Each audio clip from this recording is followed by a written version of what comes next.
Yes. ठीक, तो respiration में लास्ट क्लास में हमने दो रिएक्शन देखे थे। पहला था glucose was breaking down into pyruvic acid in the cytoplasm, and in mitochondria it was breaking into CO2 and H2O plus energy. ये था एरोबिक रेस्पिरेशन का रिएक्शन। एरोबिक में तो कंप्लीट ब्रेकडाउन होगा ना, ठीक है। और एनारोबिक में हमने देखा था कि ग्लूकोज जो है पायरुविक एसिड में तो चेंज होगा, बट आगे जाके कंप्लीट ब्रेकडाउन ना होके क्या बनाएगा, ethanol, C2H5OH alcohol plus CO2, और एनर्जी बनेगी बट कम क्वांटिटी में एनर्जी बनेगी यहाँ पे, ठीक है। यहाँ तक देखे थे, ठीक है। चलो अब इसके आगे लिखना, sometimes when there is lack of oxygen, sometimes when there is lack of oxygen, sometimes when there is lack of oxygen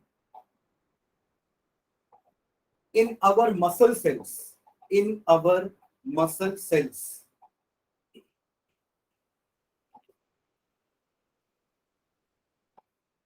muscle cells समझ गया ना, हमारे बॉडी में मसल्स है ना, बोन्स मसल्स, राइट, और फिर उसके ऊपर स्किन। तो ये मसल सेल्स जब एक्स्ट्रा हार्ड वर्क करते हैं, विगरस एक्सरसाइज करते हैं, मान लो आप जिमिंग कर रहे हो, आप दौड़ रहे हो, भाग रहे हो, तो उस केस में क्या होता है ना, आपके मसल सेल्स की ऑक्सीजन की रिक्वायरमेंट बढ़ जाती है।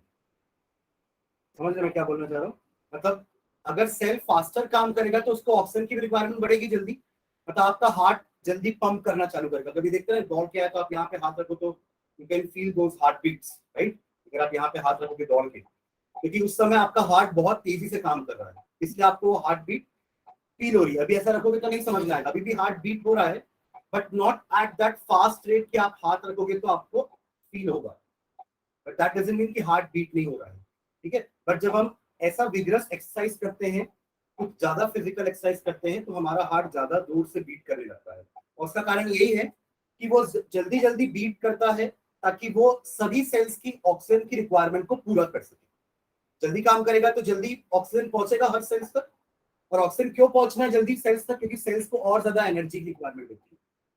आप भाग रहे तो आपको एनर्जी चाहिए ना, कि नहीं चाहिए? तो वो सेल्स एनर्जी कहाँ बन रही है, सेल के अंदर ही तो बन रही है। तो for making energy we need oxygen, और ये ऑक्सीजन कहां से आएगा, ब्लड से। ब्लड को आप तक आगे आपके सेल्स तक भेजेगा कौन, हार्ट, इसलिए हार्ट स्टार्ट्स वर्किंग फास्टर, ठीक है। बट इसके बावजूद भी हार्ट आपके मसल सेल्स की रिक्वायरमेंट को पूरी नहीं कर पाता है। जितना ऑक्सीजन मसल सेल्स को चाहिए होता है उस समय, वो आपका हार्ट उनको सप्लाई नहीं कर पाता है। तो उस केस में क्या होता है, आपके मसल सेल्स बिना ऑक्सीजन के रेस्पायर करना चालू कर देते हैं, मतलब बिना ऑक्सीजन के ही वो ग्लूकोज को ब्रेक करना चालू करते हैं ताकि एनर्जी मिलेगी ना, एनर्जी तो तब भी मिलेगी, बट ये कि कम क्वांटिटी में मिलेगी, और CO2 H2O नहीं फॉर्म होगा प्रॉपर क्वांटिटी में, समझ रहे हैं? तो उस समय फॉर्म होता है लैक्टिक एसिड। लैक्टिक एसिड आपका एक एसिड है ना, जो हमारे मसल सेल्स में फॉर्म हो जाता है। कभी कभार होता है ना कि क्रैम्प आ जाते हैं, कभी क्रैम्प्स आ जाते हैं, जो एथलीट्स होते हैं भागते भागते उनका अचानक से क्रैम्प आ जाता है। उसका कारण क्या होता है कि लैक्टिक एसिड बहुत ज्यादा जमा हो जाता है उनके मसल सेल्स में। फिर उनको ठीक करने का क्या तरीका रहता है, कोई वो उनका आएगा, वो स्ट्रेच करेगा या मसल्स को थोड़ा सा मसाज देगा, ठीक है, या गर्म पानी से थोड़ा सा। तो ये 2-3 तरीके होते हैं जिससे ये लैक्टिक एसिड जो है ना आपके मसल सेल से खत्म हो जाता है, ठीक है। तो ये लैक्टिक एसिड एक्यूमुलेट क्यों हुआ, क्योंकि प्रॉपर तरीके से ऑक्सीजन नहीं मिल पाया, और आपके मसल सेल्स ने ग्लूकोज को बिना ऑक्सीजन के ही ब्रेक डाउन कर दिया और लैक्टिक एसिड बन गया। तो इस समय हमारा मसल सेल्स भी एनारोबिकली रेस्पायर किया, ठीक है। इट डजंट मीन कि एनारोबिक रेस्पिरेशन सिर्फ ईस्ट या छोटे माइक्रो ऑर्गेनिजम्स करते हैं, हमारे मसल सेल्स में भी कभी कभार एनारोबिक रेस्पिरेशन होता है, वही अपन लिख रहे हैं उसके बारे में, ठीक है। तो क्या लिखे हैं, sometimes when there is lack of oxygen in the muscle cells, comma, another pathway another pathway another pathway for the breakdown of for the breakdown of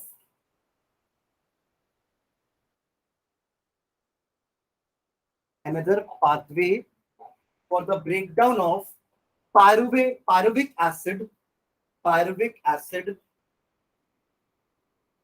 pyruvic acid another pathway for the breakdown of pyruvic acid is taken is taken is taken full stop.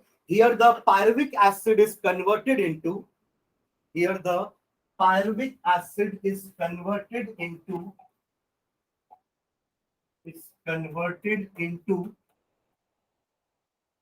lactic acid lactic acid lactic acid ये भी 3 carbon वाला molecule है जैसे pyruvic acid was a 3 carbon molecule ना है ना अपन last class में formula भी लिखवाया था ना देखो एक बार फार्मूला पीछे हाँ क्या बोल रहा था फार्मूला चेक करो एक बार पायरुविक एसिड का CH3 COCOH दिख रहा है सबको पायरुविक एसिड तो वो भी 3 कार्बन का मॉलिक्यूल था लैक्टिक एसिड भी 3 कार्बन का मॉलिक्यूल तो ये भी 2 मॉलिक्यूल बनेगा ये 3 मॉलिक्यूल ये आपके 3 मॉलिक्यूल का सॉरी 3 कार्बन का 2 मॉलिक्यूल है तो ये भी 3 कार्बन के 2 मॉलिक्यूल बनाएगा ठीक है तो क्या लिख रहे हैं lactic converted into lactic acid bracket में लिखना 3 कार्बन मॉलिक्यूल इसका भी फॉर्मूला लिख लो CH3 CHCOOH CH3 CHCOOH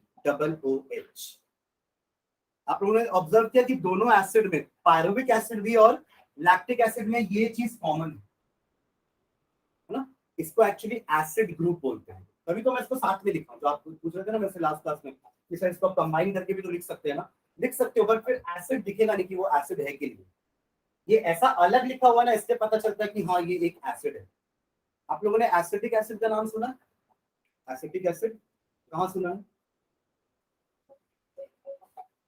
एक तो पढ़े हो ना आप लोग एसिड बेस सॉल्ट थोड़ा बहुत तो पढ़े हैं एसिड बेस सॉल्ट के बारे में तो जैसे हाइड्रोक्लोरिक एसिड एक एसिड है वैसे ही एसिटिक एसिड भी एक एसिड होता है अगेन वो भी एक एसिड है तो उसके पास भी COOH होगा राइट तो उसका फॉर्मूला ये होता है CH3COOH this is acidic acid तो याद रखना COOH का मतलब एसिड ग्रुप होता है आगे काम आएगा ये क्लियर है याद रहेगा हर एसिड के पास ठीक है नॉट जस्ट मतलब ये एक्चुअली ना आपके एसिड्स 2 टाइप के होते हैं एक होते हैं फैटी एसिड में ये मिलेगा जैसे HCl भी तो एसिड है इसके पास नहीं है ठीक है वो मिनरल एसिड है HCl H2SO4 सुने सल्फ्यूरिक एसिड उसके पास भी COOH नहीं है तो जितने भी फैटी एसिड्स होंगे ना फैटी एसिड अपन सुने था बीच में कहीं कहां पढ़े थे fatty acid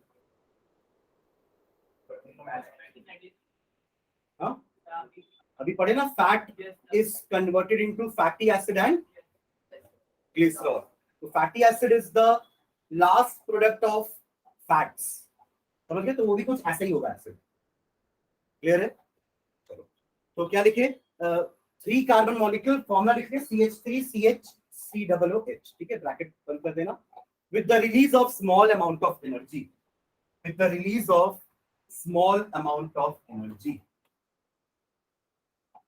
with the release of small amount of energy ठीक है अब ये रिएक्शन भी ये साइटोप्लाज्म में होगा ठीक है और ये रिएक्शन मसल सेल्स में होगा सिर्फ मसल सेल्स में हर सेल में नहीं होगा ये चीज ठीक है मसल सेल्स में लिख लो ये रिएक्शन थर्ड वाला फर्स्ट सेकंड अपन ऑलरेडी लिख चुके हैं this is the third reaction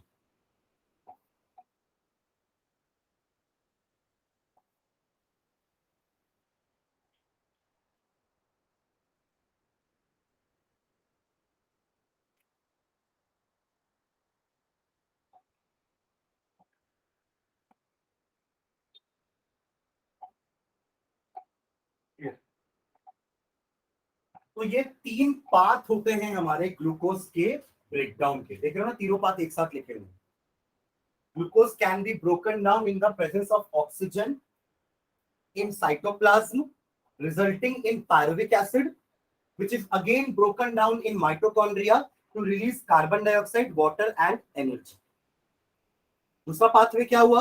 again pyruvic acid तक सेम होगा, but now in yeast it is converted into ethanol and carbon dioxide with small amount of energy.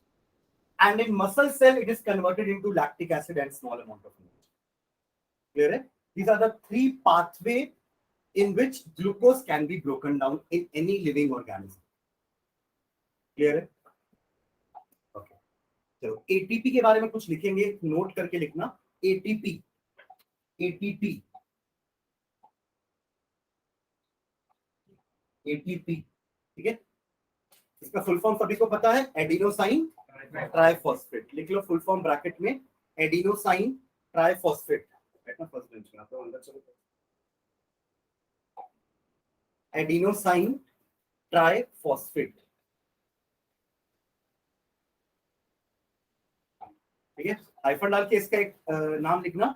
It is called as energy currency of the cell. क्या बोलेंगे इसको अपन? Energy currency. ये तो शायद 9th में पढ़ते थे। माइटोकॉन्ड्रिया को पावर हाउस बोलते हैं और उस पावर हाउस में एनर्जी स्टोर होती है in the form of ATP, है ना। तो एटीपी को एनर्जी करेंसी बोलते हैं क्योंकि एनर्जी उसी फॉर्म में है। जैसे हमारी रुपीस करेंसी है, डॉलर अमेरिका की करेंसी है, तो पैसा उस फॉर्म में है ना, वैसे ही एनर्जी इस फॉर्म में है, इसलिए इसको भी करेंसी नाम देते हैं। समझ रहे हैं क्या?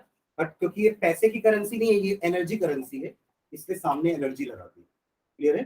तो हाइफन डाल के लिखना, it is the energy currency of the cell. Currency spelling पता है? Energy currency of the cell, full stop.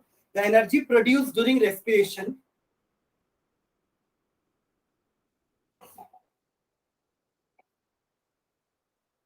the energy produced during respiration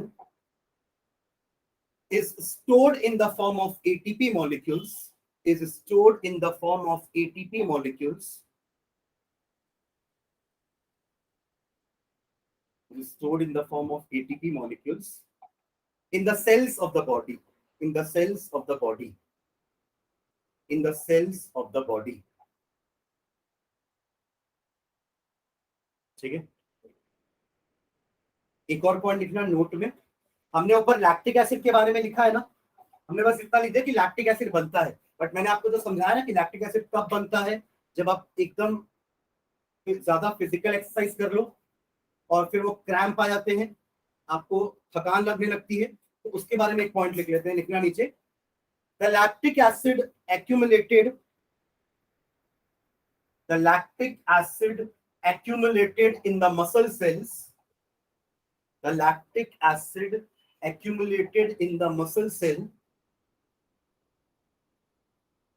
the lactic acid accumulated in the muscle cell cause muscle fatigue, cause muscle fatigue। Fatigue का मतलब tiredness, थकान, ठीक है। cause muscle fatigue, it occurs after rigorous exercise, it occurs after rigorous exercise।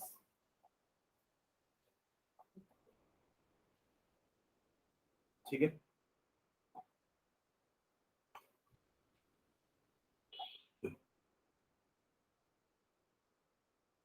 Third note लिखना, third note, in Arabic respiration, in Arabic respiration, in Arabic respiration, in Arabic respiration, 32 ATP of energy is produced। 32 ATP मतलब 32 ATP के molecules होंगे Arabic respiration में। 32 ATP of energy is produced, whereas in anaerobic whereas in anaerobic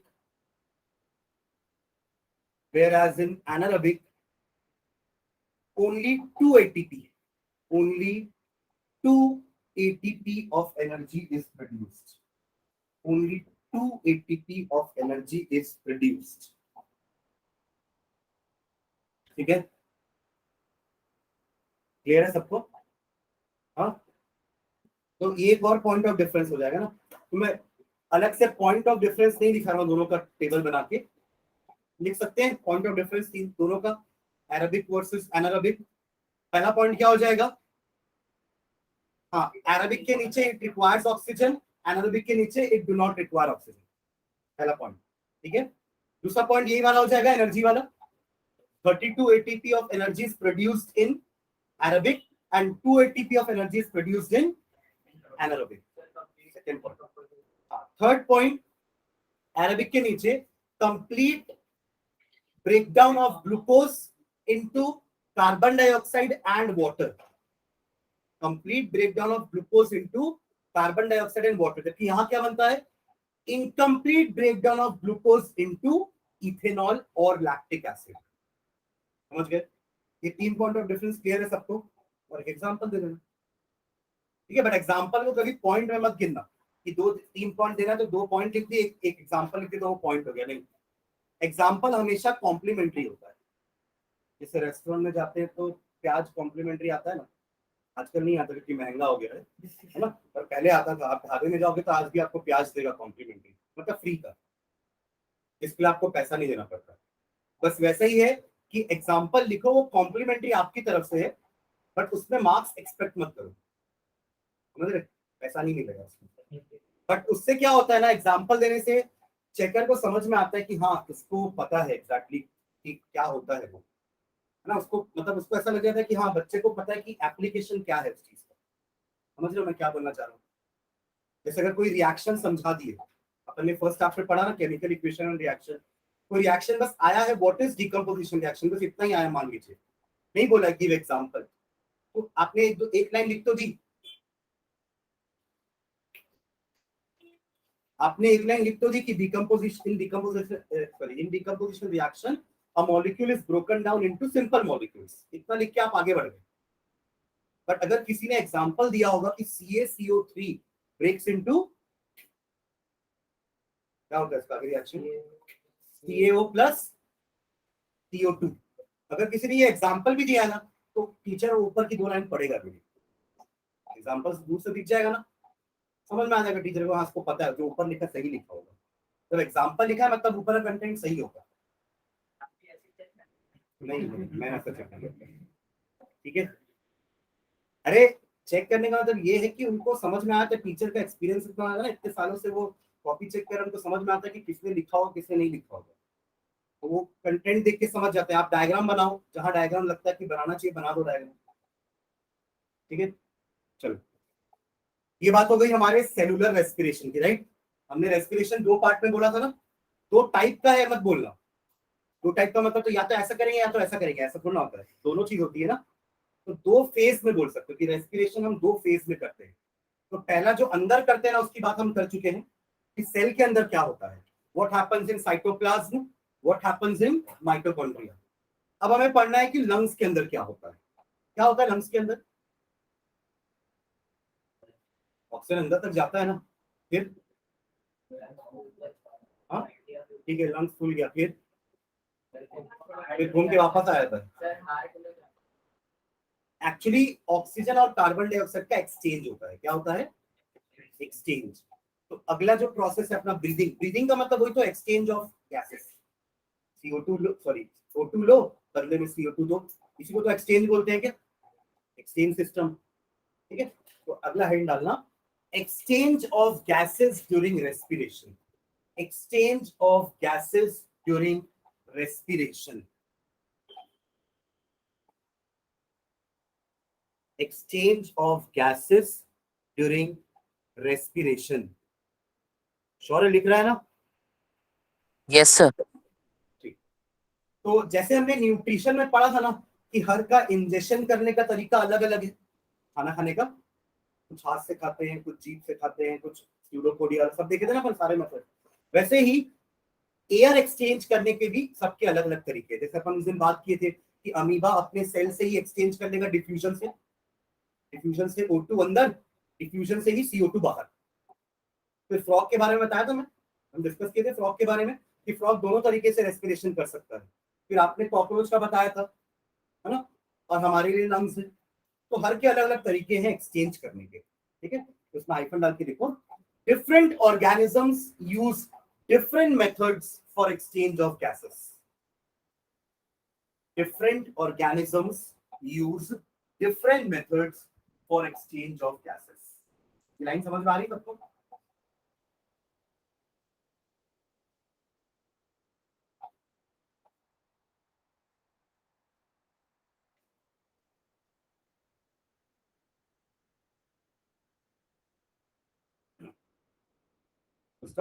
Diffusion is the method. Diffusion is the method. Diffusion का मतलब क्या होता है? तो ऑस्मोसिस हो गया। गैस अपने हायर कंसंट्रेशन से लोअर कंसंट्रेशन की तरफ जाएगी, ठीक है। तो क्या लिखे हैं? Diffusion is the method which is utilized by diffusion is the method which is utilized by unicellular organisms, जैसे amoeba, unicellular organisms or some simple organisms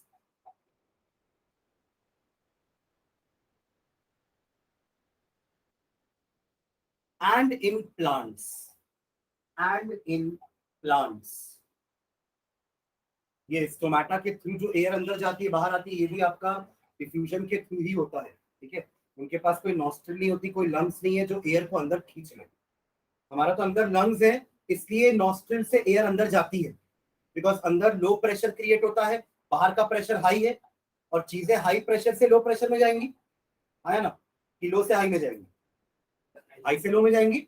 अंदर जब लंग्स खाली हो जाता है ना, तो लो प्रेशर क्रिएट हो जाता है लंग्स के अंदर, और बाहर एटमॉस्फेरिक प्रेशर ज्यादा है, उसके कारण एयर रश करके अंदर जाती है नाक के, ठीक है। अभी हमको फील नहीं हो रहा ना यहाँ पे कि मैं प्रॉपर सांस ले रहा हूँ, ऐसा प्रॉपर बैठ के लेते हो ना सांस, नहीं लेते ना, अभी भी ले रहे हैं, मैं बोलते बोलते भी ले रहा हूँ, पता तो ना चल रहा है कि मैं सांस ले रहा हूँ, वरना बोलते बोलते ऐसे मैं लेते रहता है, समझ रहे। बीच में उस समय ऐसा हुआ था ना कोरोना के दौरान, कि लोग उस प्रॉपर समझ में आ रहा था कि सांस ले रहे हैं।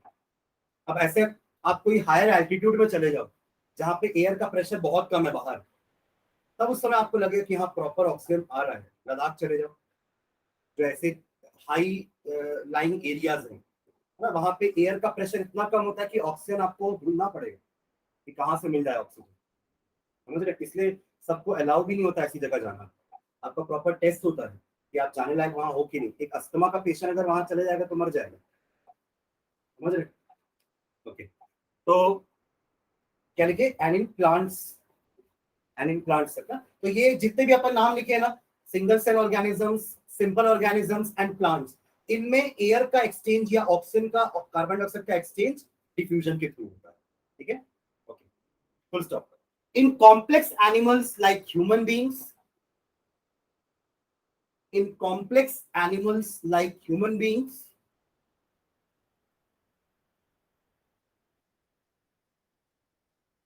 respiratory system does this job, does this job, does this job। कौन सा जॉब? Air exchange.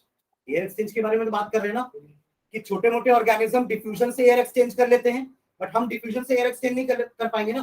डिफ्यूजन से कर पाते तो यहाँ हाथ से अंदर चले जाती है, ये नाक की जरूरत नहीं पड़ती, हर तरफ से एयर अंदर जाती और हर तरफ से CO2 बाहर आता रहता, ठीक है। बट हमारे अंदर ऐसा नहीं हो सकता, डिफ्यूजन से एयर अंदर नहीं जा सकती हमारे बॉडी के। हाँ, सेल के अंदर डिफ्यूजन से ही जाएगी, सेल के अंदर एयर डिफ्यूजन से ही जाएगी, क्योंकि सेल्स तो सब अंदर अंदर है ना, cells are all deep seated, अंदर गहराई में हमारी बॉडी के ऊपर 3 लेयर का स्किन है, ठीक है।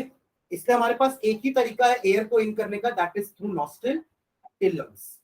तो हमारा रेस्पिरेटरी सिस्टम का काम बस यही है कि वो एयर को बाहर से ले और लंग्स तक पहुंचा दे, और जो लंग्स के पास एयर आ रही है उसको बाहर कर दे। यही दो काम है लंग्स के। उसके बाद वो अंदर जाके एक्सचेंज होकर वो सब काम तो ब्लड का हो जाएगा। एक्सचेंज होगा CO2 और O2 में, O2 ब्लड के पास जाएगा, CO2 लंग्स में आ जाएगा, बाहर हो जाएगा, और वहां वो ब्लड O2 को लेके अलग अलग सेल्स में जाके छोड़ देगा। समझ में आ रहा है? ऐसा हर बार हो रहा है, अभी भी हो रहा है। ठीक है, ओके। एक ऐसी छोटा सा एक टेबल टाइप का बनाते हैं। लेफ्ट साइड में एनिमल्स लिखना, ऊपर नाम कुछ एनिमल्स के, तो ऊपर एक हेडिंग रहेगी एनिमल्स, और राइट हैंड साइड वाले में लिखना रेस्पिरेटरी ऑर्गन। अलग अलग एनिमल के क्या क्या रेस्पिरेटरी ऑर्गन होते हैं वो लिख रहे हैं। एक कॉलम में बनाना एनिमल, एनिमल, और दूसरे कॉलम में लिखना respiratory organ. What is their respiratory organ, ये लिखेंगे अपन। ठीक है, क्या हो गया? अरे ऐसे ही बना ले। फर्स्ट पहला लिखना एनिमल के नीचे unicellular animals like amoeba. Unicellular animals like amoeba. मैं और नाम बता सकते हैं यूनिसेलुलर के? पैरामीशियम, और एक प्लानेरिया भी होता है। प्लानेरिया भी पढ़े होंगे आप लोग क्लास 9 में।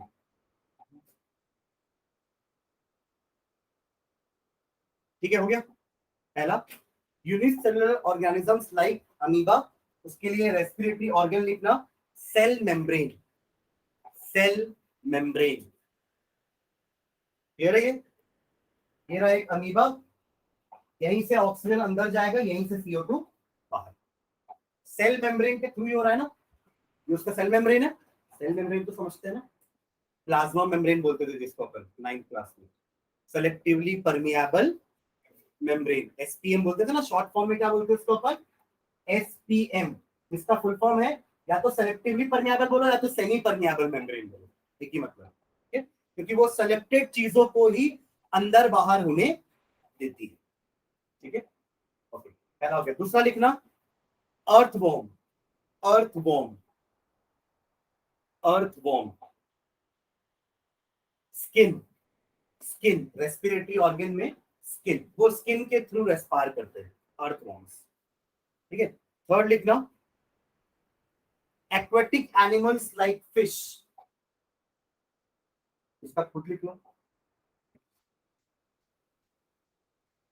Aquatic animals like fish. क्या हो जाएगा इसका? Gills, GILLS, gills. ठीक है, फोर्थ लिखना insects like, insects like grasshopper या कॉकरोच।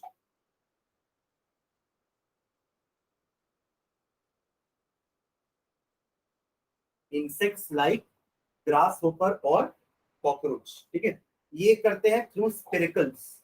इसमें स्पिरिकल्स, SPIRACLES, या इसको हम अपने लिए ट्रैकिया बोलते हैं। Trachea,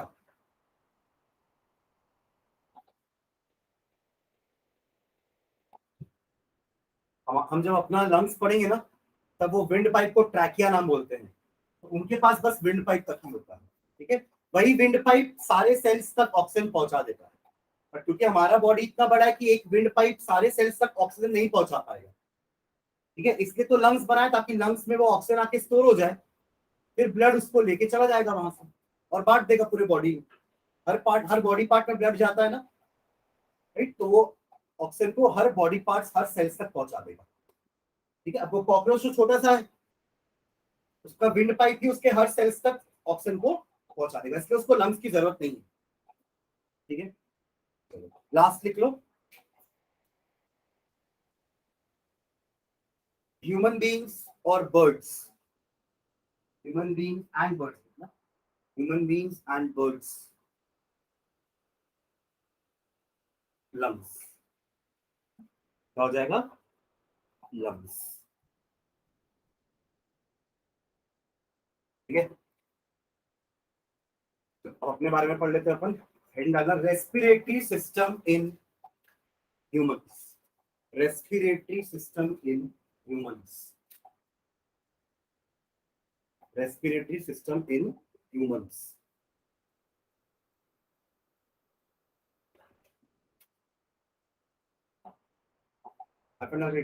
The main organs of human respiratory system are, the main organ of human respiratory system are, the main organ of human respiratory system are, starting करेंगे नोज से, nose, nose, comma nasal passage, nasal NASAL, nasal passage, इस area को बोलते हैं nasal passage. ये nostrils हो गए, openings, और ये जो एरिया ना, ये पूरा ये होता है नेजल पैसेज, ठीक है। कॉमा यहां से आपकी एयर जाएगी विंड पाइप में, तो ट्रैकिया, अगला ट्रैकिया, ब्रैकेट में विंड पाइप जरूर लिखना, विंड पाइप, ब्रैकेट में विंड पाइप, ठीक है, कॉमा डाल के। अगला विंड पाइप के बाद क्या होता है, ये ट्रैकिया जाके दो पार्ट में डिवाइड होती है, क्योंकि दो लंग्स हैं, एक राइट और एक लेफ्ट।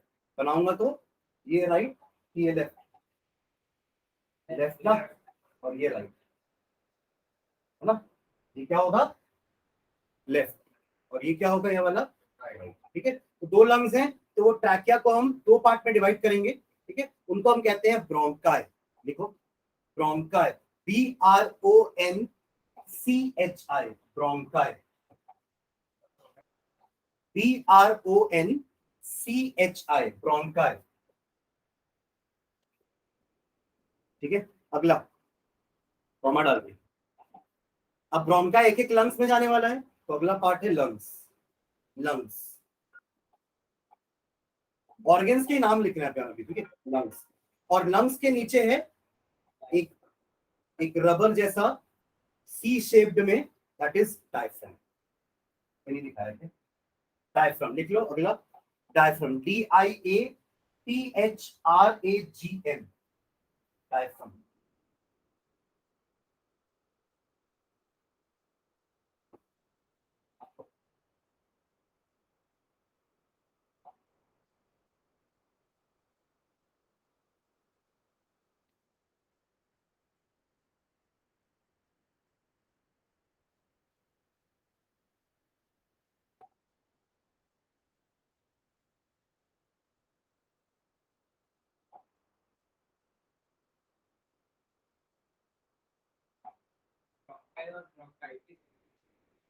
ब्रोंकाइटिस की बीमारी, हाँ, उसको अपन सेकेंडरी ब्रोंकस बोलते हैं। जैसे ये प्राइमरी हो गया, अब जाके ये और डिवाइड होगा, ठीक है, रीडिवाइड होगा, छोटे छोटे और बनेंगे, उसको अपन ब्रोंकियोल्स बोलते हैं, सेकेंडरी ब्रोंकाई। और सबसे लास्ट का जो होगा ना, उसको अपन ब्रोंकियोल्स बोलते हैं, ठीक है।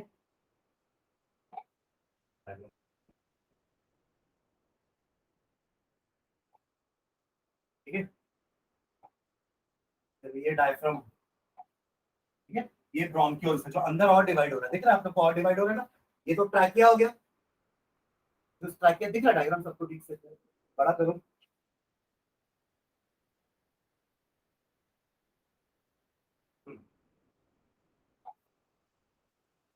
ये वो नेजल कैविटी जो बोल रहे हैं, वही नेजल पैसेज, नेजल कैविटी, ये नॉस्ट्रल, ठीक है। ये आपका फेरिंग्स, फ्लेरिंग्स, ये वॉइस बॉक्स होता है लैरिंग्स, ठीक है। और यहाँ से अपना ट्रैकिया, जो आपकी जो एयर है वो यहाँ से अंदर जाएगी, ट्रैकिया, ये दो पार्ट में डिवाइड हो गई, दिस इज ब्रोंकाई, सिंगल को ब्रोंकाई बोल रहे हैं ना। फिर या उसको आप प्राइमरी ब्रोंकस ही बोल सकते हो, क्योंकि आगे जाके जो डिवाइड होगी उनको अपन सेकेंडरी ब्रोंकस बोलेंगे, और जो फाइनल डिवीजन होगा उसको अपन ब्रोंकियोल्स बोलेंगे। और ब्रोंकियोल्स के एंड में ना छोटे छोटे सैक होते हैं, एयर सैक, जैसे अपन ने स्टमक बोला था कि स्टमक इज अ सैक जिसमें खाना स्टोर होता है, वैसे ही यहाँ पे एंड पॉइंट में एक एयर सैक होता है जिसको अपन एल्वियोलाई बोलते हैं। एक्चुअली एल्वियोलाई ही मेन पार्ट है, क्योंकि जो भी एयर आएगी वो एल्वियोलाई में चले जाती है। ब्लड वेसल्स आपके एल्वियोलाई के पास आएंगे और उनसे एक्सचेंज करेंगे, ऐसे मिलियंस ऑफ एल्वुलाई हैं हमारे एक लंग्स में, दूसरे लंग्स में भी होंगे ना, तभी तो बहुत सारा ऑक्सीजन हम ले लेते हैं ना, ये सारे के सारे एयर सैक फिल हो जाते हैं इस समय जब आप इनहेल करते हो तो, ठीक है। ब्लड कैपिलरीज इनके पास आएंगी, ब्लड कैपिलरीज आपके एल्वुलाई के पास आएंगी और यहाँ पे गैस का एक्सचेंज होगा बाय डिफ्यूजन। ब्लड जो आया है ना वो कार्बन डाइऑक्साइड लेके आया है सेल से, ब्लड जो आया है इसके पास वो क्या लेके आया है, कार्बन डाइऑक्साइड सेल से लेके आया है, इसको वो कार्बन डाइऑक्साइड देगा और इससे ऑक्सीजन लेगा, एक्सचेंज लेके चला जाएगा, ठीक है। बाकी पूरे बॉडी में ऑक्सीजन डिस्ट्रीब्यूट कर, क्लियर है, ठीक। ओके, नेक्स्ट लाइन में डायफ्राम लिखी है ना सर, ये एक्चुअली डायफ्राम लंग्स ये दोनों इन्वॉल्व होते हैं ब्रीदिंग के लिए, ठीक है। कैसे अपन देखते हैं मैकेनिज्म कैसा होता है, नेक्स्ट लाइन में लिखना, the human respiratory system begins from the nose, the human respiratory system begins from the nose, begins from the nose, nostril भी लिख सकते हैं ना, a pair of nostril, full stop. The air then goes into nasal passage,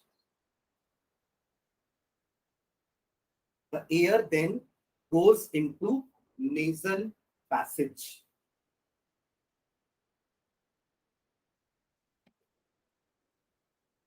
क्या यहाँ क्या क्या होता है नेजल पैसेज में,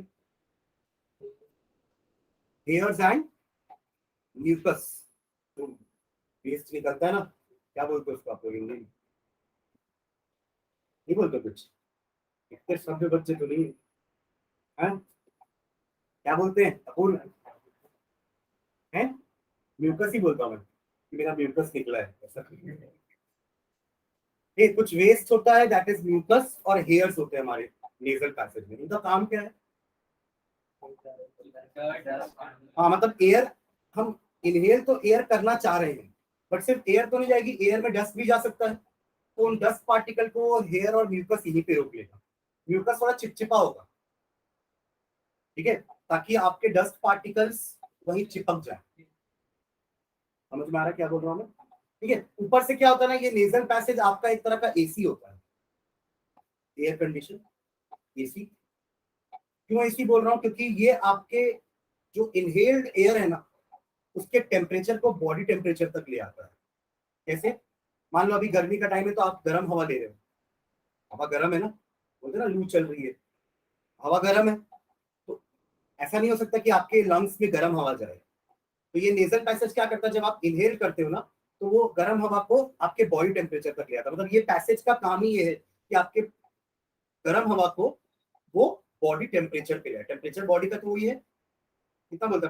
37 डिग्री सेल्सियस, कितना बॉडी टेम्परेचर होता है हमारा फ़ारेनहाइट, तो आपके उस गर्म हवा को आपके बॉडी टेम्परेचर तक ले आएगा, या अगर ठंडी हवा भी चल रही है, मान लो आप कहीं ऐसी जगह गए जहाँ पे ठंडी हवा चल रही है, तो आप इनहेल तो ठंडी हवा ही करोगे, तो वो फिर आपके उस ठंडी हवा को भी बॉडी टेम्परेचर तक ले आएगा, तो ये भी एक फंक्शन होता है आपके नेजल पैसेज का, नेजल कैविटी का, समझ में आ रहा है, एक तो डर्ट पार्टिकल को रोकना, दूसरा आपके इनहेल्ड एयर को बॉडी टेम्परेचर तक लेके आना, क्लियर है, ये क्वेश्चन आइकन डाल के, अच्छा क्या लिखा आपका, the air then goes into nasal passage, full stop. The nasal passage is lined with, the nasal passage is lined with, the nasal passage is lined with fine hair, fine hair मतलब हाँ बारीक बारीक ना, ऐसे बाल वाले, ये नाक से तो बाल निकल रहा है, इतना गंदा लगेगा ना, यहाँ भी चोटी बना रहे हैं, यहाँ भी दाढ़ी बना रहे हैं, ठीक है, तो ये तो बहुत बड़े बड़े बाल हो गए ना, तो हम फाइन हेयर्स रहेंगे, ठीक है, तो क्या लिखिए, consist of fine hair, is lined with fine hair and mucus, MUCUS, mucus, full stop. When air passes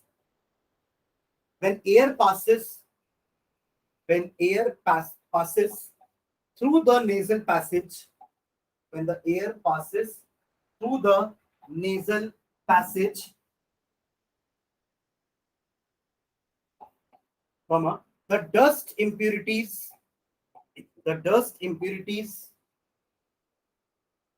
present in it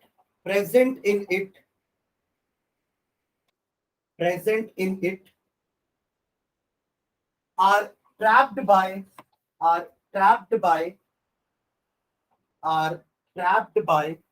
nasal hair, are trapped by nasal hair, and mucus, nasal hair and mucus, trapped by nasal hair and mucus that clean the air, that clean air goes into the lungs. So that करके लिखना mucus के बाद, so that clean air goes into the lungs. So that clean air goes into the lungs. Full stop. Also, the nasal passage,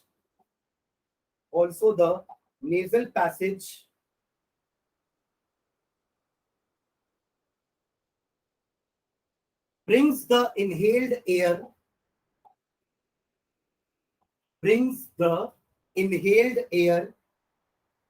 at body temperature. ये line समझ में आई? बता चुका हूं इसके बारे में. Also the nasal passage brings the inhaled air at body temperature. ठीक है. और इसका अपर पार्ट, जैसे हमारे टंग में टेस्ट बर्ड्स है ना, ये ना आपको बताया ना, टंग में टेस्ट बर्ड होते हैं जो आपको टेस्ट सेंस करने में हेल्प करते हैं. वैसे स्मेल भी तो सेंस करते हो ना, किसी चीज की स्मेल, तो वो भी हमारे नेजल पैसेज का जो अपर पार्ट है ना, that helps us in smelling. ठीक है. The upper part of this nasal chamber helps us in smelling. ठीक है. हाँ, लिख लो, एक लाइन और लिख लो. It also helps in smelling. It also helps in smelling. It also helps in smelling. ठीक है. चलो नेक्स्ट लिखना. अगला आपका पार्ट है ट्रैकिया. नीचे लिखो, अलग से ट्रैकिया मत लिखना, नीचे लिखना कि from the nasal passage,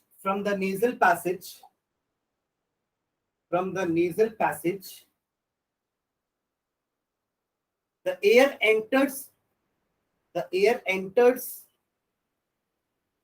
into the windpipe. The air enters into the windpipe. Bracket में trachea.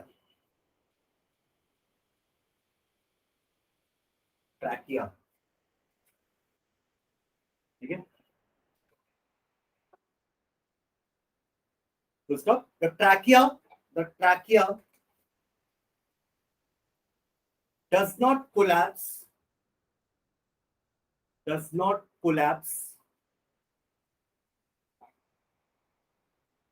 as it is supported by rings of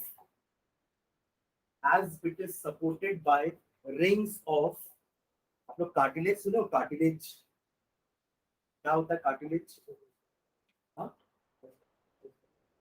muscles जैसा होता है,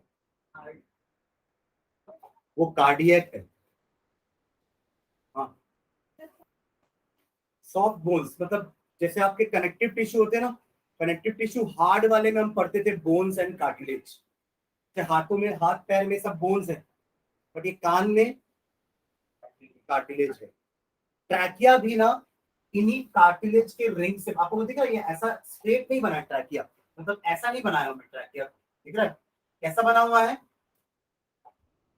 ऐसा तो दिख रहा है आपको, थोड़ा उबड़ खाबड़ दिख रहा है ना, स्ट्रेट नहीं दिख रहा है ना उसका स्ट्रक्चर. तो ये एक्चुअली ट्रैकिया की रिंग्स है, कार्टिलेज रिंग्स है. ठीक है, जो आपके ट्रैकिया को कोलैप्स यानी गिरने नहीं देती है. ठीक है. तो क्या लिखे हैं? The trachea does not collapse because as it is supported by rings of soft bones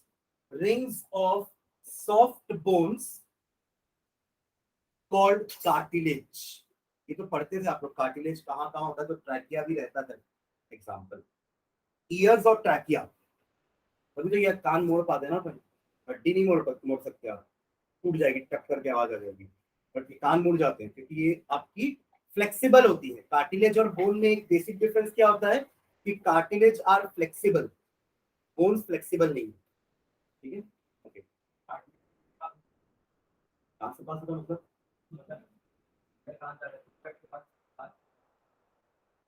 पास थोड़ी ना होता है, वो तो काट, जैसे बोन्स है ना मेरे या हाथ में हड्डियां हैं, वैसे कार्टिलेज हट, वो ट्रैकिया से बना हुआ, सॉरी ट्रैकिया आपका कार्टिलेज से बना हुआ, वो पास थोड़ी ना हो रहा है, वो तो वहीं पे।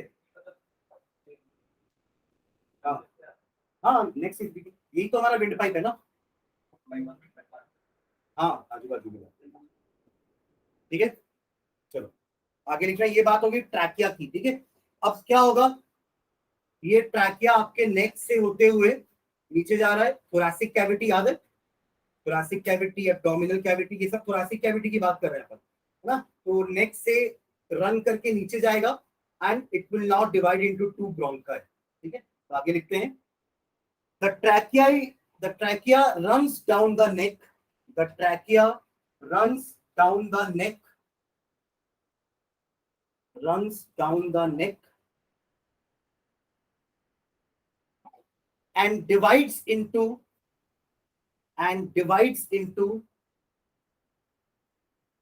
two smaller tubes, and divides into two smaller tubes,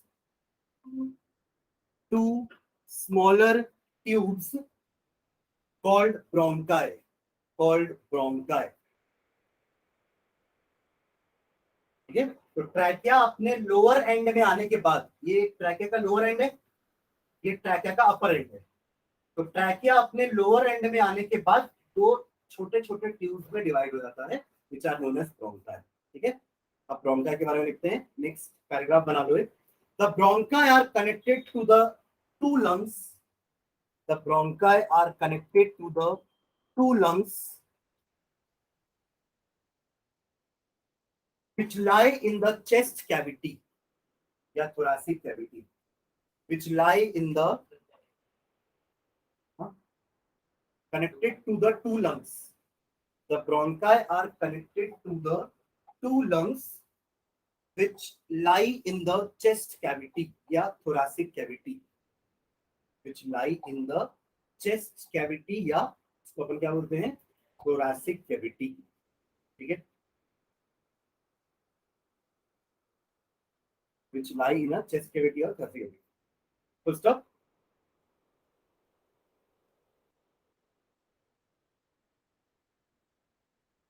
Also at the lower part of lungs, also at the lower part of lungs,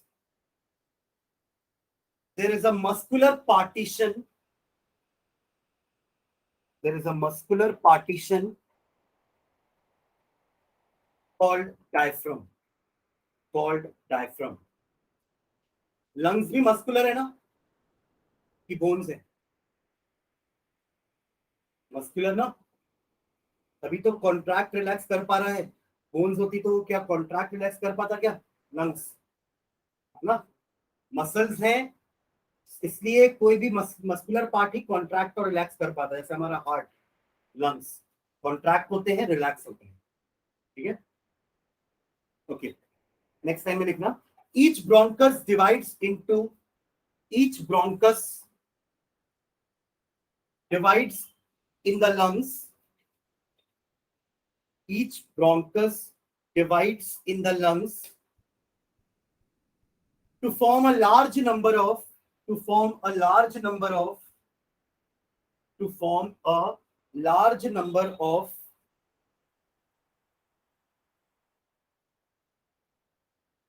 tubes called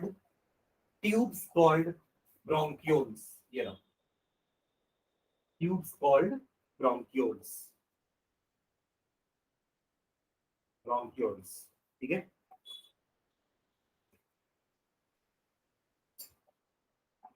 ठीक है, बस एक क्लास बच गया है एल्वियोलाई के बारे में लिखना, ठीक है, एक और लाइन लिखना, the pouch like air sacs, the pouch like air sacs, SACS, the pouch like air sacs at the ends of the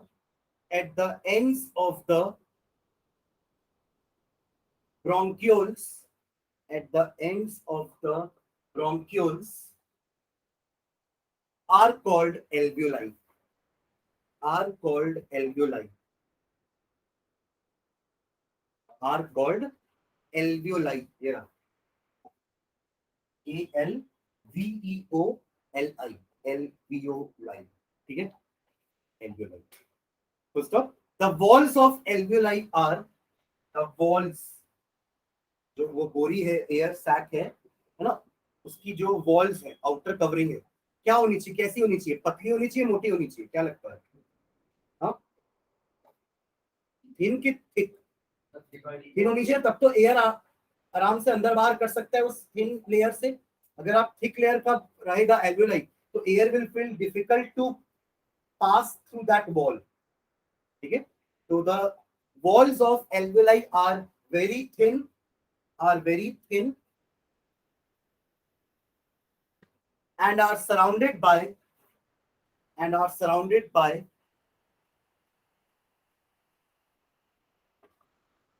blood capillaries, blood capillaries, blood capillaries. तीन टाइप के वेसल्स होते हैं, आर्टरीज, वेन्स एंड कैपिलरी. उसमें सबसे पतली capillary होती है. ठीक है, इसलिए तो लंग्स के अंदर जाना ना, उसको इसलिए पतली है. ठीक है, तो ब्लड कैपिलरी से सराउंडेड रहेगा आपका एल्वेओलाई. क्या लिखे हैं?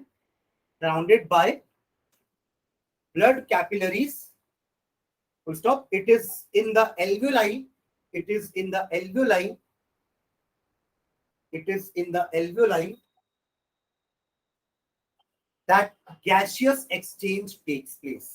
It is in the alveoli that gaseous exchange takes place.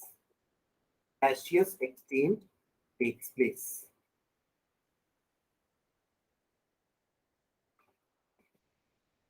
ठीक है, ये हो गया हमारा पूरा लंग्स के बारे में. नेक्स्ट क्लास में डायग्राम बना के लेके आओगे जो बुक में दिया है. ठीक है, और हेड डाल लो जगह छोड़ के. Mechanism of breathing, mechanism of breathing, mechanism of breathing. अच्छा, ये लंग्स के चारों तरफ क्या है? रिब केज है ना, इसको अपन पसली बोलते हैं, जो लंग्स को प्रोटेक्ट किए हुए है ना. अगर मैं ऐसे गिर जाऊं छाती के बल, तो ऐसा नहीं कि वो लंग्स को अफेक्ट करेगा. आपका रिब केज है जो लंग्स को इस टाइप के मैकेनिकल शॉक से क्या करेगा? बचाएगा. राइट, तो जब हम सांस लेते हैं ना, तो आपका रिब केज का भी मूवमेंट होता है. ऐसा लेते ना, छाती खुलती है ना, तो आपका रिब केज, लंग्स और डायफ्राम, ये तीनों इन्वॉल्व होते हैं जब भी एयर इन और एयर आउट होती है. जब मैं एयर इन करूंगा तो क्या होगा? लंग्स खुल जाएगा ना. उस लंग्स के फुलने से इस डायफ्राम में प्रेशर आएगा नीचे, तो डायफ्राम फ्लैट हो जाएगा. समझ रहे? अगर ये दोनों खुलेंगे तो ये जो उठा हुआ है ऊपर, ये अपने आप नीचे आ जाएगा ना, क्योंकि ये दोनों, ये दोनों इसको पुश करेंगे नीचे, क्योंकि इसके अंदर हवा भर रही है. इसके अंदर हवा भरी मतलब ये फ्लैट हो जाएगा. ठीक है, और जब ये इनको पुश करेगा तब लंग्स हवा छोड़ देगा. समझ में आ रहा है? दोनों चीज. एक बार ये फुल हुआ तो ये नीचे चला गया, और फिर क्योंकि ये फ्लेक्सिबल है, इलास्टिक टाइप का है, ये वापस जब ऊपर जाएगा तो लंग्स को प्रेस करेगा.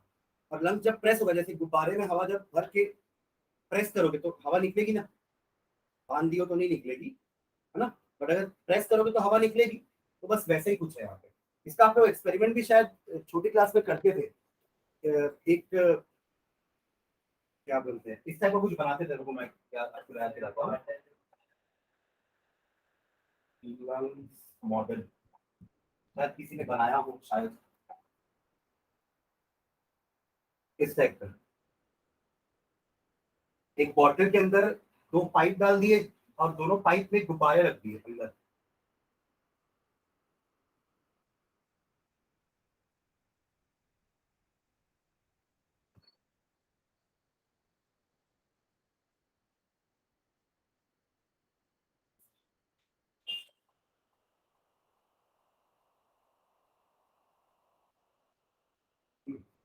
देखो इसमें अपन कैसे स्टडी कर रहे हैं, एक पाइप, ये आपका समझ लो नॉस्ट्रिल है, ठीक है, और ये रहे आपके दो लंग्स जो यहाँ पे उसने गुब्बारे दिए, ठीक है, और ये रहा आपका ट्रैकिया, और दिस इज ब्रोंकाई, ये है डायफ्राम, ठीक है, समझ में आ रहा है?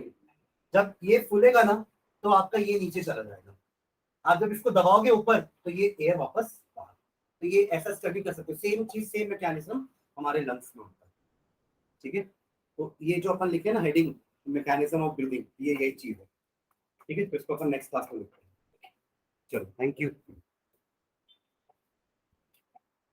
कल का टाइमिंग मैं बताता हूँ, न्यूट्रिशन का रहेगा टेस्ट